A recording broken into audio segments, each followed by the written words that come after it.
Hello, আসসালামু আলাইকুম। Creative canvas আইটিতে যারা নিউ স্টুডেন্ট হিসেবে রেজিস্ট্রেশন করবেন, তাদের জন্য ভিডিওটা। আপনারা যারা নিউ স্টুডেন্ট, ফার্স্ট রেজিস্ট্রেশন করেছেন বা রেজিস্ট্রেশন করতে চাচ্ছেন তাদের জন্য। এখানে রেজিস্ট্রেশনে ক্লিক করে সর্বপ্রথম আপনাদের যে কাজটি করতে হবে,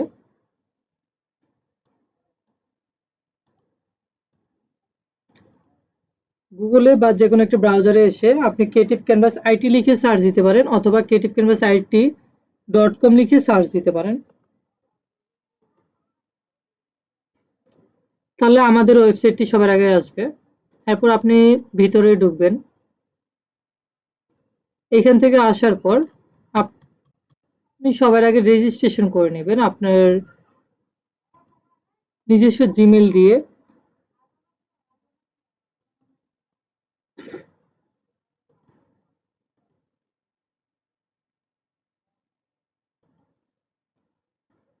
আমি আমার একটা জিমেল দিই আংশিকভাবে, এবং আমার ফোন নাম্বার, পাসওয়ার্ড আপনারা সেটাই সিলেক্ট করবেন। অত্যন্ত ৮ ওয়ার্ডের সিলেক্ট করবেন আর কি, ৮টি ক্যারেক্টারের।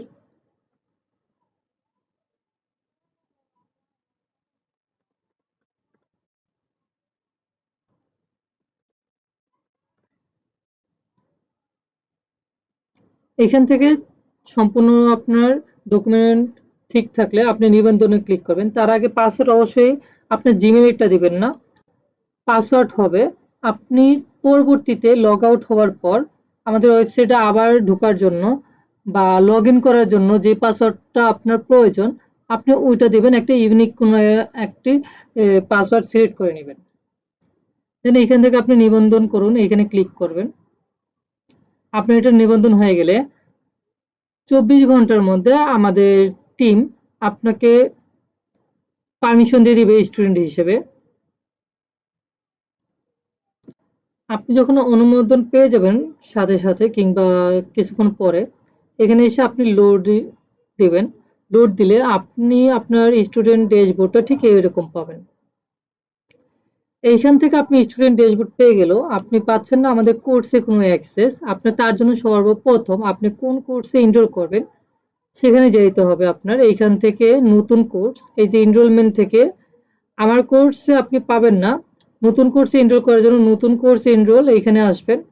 এখানে আসার পর আপনি যদি graphic design with Adobe Illustrator base 2 অথবা ওয়ার্ডপ্রেস থিম কাস্টমাইজেশন বেস 1 এ অথবা professional logo and brand guideline design base 1 এ আপনি এনরোল করতে চান, তাহলে এনরোলমেন্টে ক্লিক করবেন। এই যে এখানে এনরোলমেন্ট আছে, আপনি এখানে এনরোলে ক্লিক করুন।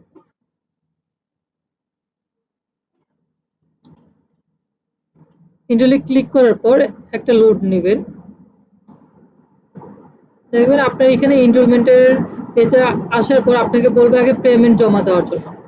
আপনার যদি কোনো প্রকার আংশিক পেমেন্ট আপনার পারমিশন ছাড়া, মানে কর্তৃপক্ষের পারমিশন ছাড়া যদি আপনি আংশিক পেমেন্ট করে এনরোল করতে চান তাহলে হবে না। অবশ্যই আপনাকে ফুল পেমেন্ট করতে হবে। আর যদি আপনি আংশিক পেমেন্ট করতে চান অবশ্যই আপনাকে কর্তৃপক্ষের পারমিশন নিতে হবে এবং তারা সেখান থেকে অ্যাপ্রুভাল আপনাকে দিবে। এখান থেকে পেমেন্ট জমা দিন। এখানে আপনি যখন পেমেন্টে যাবেন তার আগে যদি এই যে আমার ব্যাচে ক্লিক করেন, এখানে আমার ব্যাচ বলতে আপনি দেখেন এখানে পেমেন্ট প্রয়োজন। পেমেন্ট ছাড়া আপনি কি করতে পারছেন না, আমাদের স্টুডেন্টের যেই কোর্সের এনরোলটা বা পারমিশনটা ড্যাশবোর্ডটা ওইটা আপনি পাবেন না। এখন আপনি এখান থেকে আমি যে এটা এনরোল করেছিলাম এটার এখানে এসে আমি ফুল পেমেন্ট করব। এখানে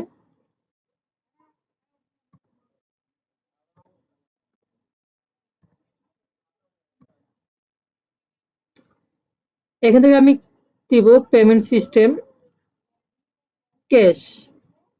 আমি ক্যাশ দিলাম, তাহলে আমার এখানে ট্রানজেকশন লাগছে না। আর যদি আপনাদের কেউ বিকাশ কিংবা নগদ পেমেন্ট করে থাকেন, ট্রানজেকশনও আপনাদের ট্রানজেকশন আইডি অথবা যেই ফোন নাম্বার থেকে আপনাদের পেমেন্টটা করা হয়েছে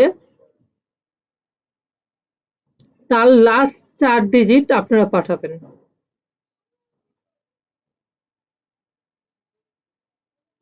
এখান থেকে আসার পর আমরা পেমেন্ট জমা দিন এখানে ক্লিক করব। যদি পেমেন্টটা ফুলফিল হয়ে যায়, হ্যাঁ পেমেন্টটা ফুলফিল হয়ে গেছে, ফুল পেইড। এখান থেকে চাইলে আমরা আমাদের ইনভয়েস দেখতে পারবো, এই যে অ্যাকাউন্টস থেকে এই যে আমার পেমেন্টের যে ইনভয়েসটা আমি এখান থেকে দেখতে পারবো। আমার এখানে ফুল, আচ্ছা এটা তারা যাচাই করবে, আমাদের টিম যাচাই করবে, যাচাই করার পর আপনাকে পারমিশন দেওয়া হবে। আপনারা 5 থেকে 10 মিনিট পর আবার একটু রিলোড করবেন।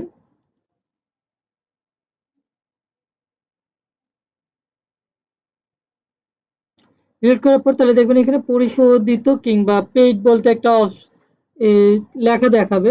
তার মানে আমার এই জিনিসটা হয়ে গেছে। আপনারা চাইলে এখান থেকে ডাউনলোড পিডিএফটা ডাউনলোড করে নিতে পারেন আপনাদের প্রমাণের খাতিরে। এরপর আমরা যাব স্টুডেন্ট ড্যাশবোর্ডে। এইখান থেকে আমরা যে এনরোল করেছি আমার ব্যাচে আমি যাব। আমার ব্যাচে যাবার পর এই যে এইখানে দেখেন প্রসেস চলছে, অর্থাৎ আমাদের কোর্সে কতটুকু পর্যন্ত গেল কিংবা কতটুকু পর্যন্ত আগাবে সেই সম্পর্কে আপনারা টোটালি এখান থেকে দেখতে পারবেন আপনি কত পার্সেন্ট কমপ্লিট করেছেন। এখানে যদি আপনি ক্লিক করেন, আমার ব্যাচ থেকে যদি আপনি এখানে ক্লিক করেন,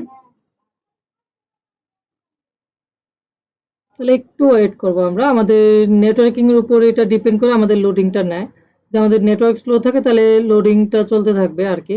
মানে এটা হচ্ছে আমাদের স্টুডেন্ট ড্যাশবোর্ড। এখানে আপনার মোট কতজন শিক্ষার্থী আছেন তা আপনারা নিজেরা দেখতে পারবেন। তার সাথে হচ্ছে আপনারা আপনাদের মডিউল এখানে পেয়ে যাবেন। আপনি কোর্সে অগ্রগতি আপনি কত পার্সেন্ট পর্যন্ত গেছে সেটা দেখতে পারবেন। এখান থেকে শিডিউল দেখেন, আগামীকাল আমাদের একটি কোর্স অলরেডি শুরু হবে, তার ক্লাস এখানে দেওয়া হয়ে আছে, যা শুধু আপনাদের ক্লিক করে ঢুকতে হবে, ক্লাসে যোগদান করতে হবে। ক্লিক করলে আপনাদেরকে গুগল অ্যাকাউন্টে নিয়ে যাবে, মিট লিঙ্কে নিয়ে যাবে আর কি। এরপর হচ্ছে এখানে অ্যাসাইনমেন্ট। ক্লাস শেষে যদি আপনাদের কারো অ্যাসাইনমেন্ট কিংবা মেন্টর আপনাদেরকে যখন অ্যাসাইনমেন্টটা দিয়ে দিবে, এইখানে যার যার ড্যাশবোর্ডে আপনারা অ্যাসাইনমেন্ট দেখতে পারবেন। এরপর হচ্ছে উপস্থিতি। এইখানে আপনার অ্যাসাইনমেন্টের পাশাপাশি মার্কিংও থাকবে, আপনি কত পেয়েছেন বা কত মার্ক হয়েছে এটার উপর।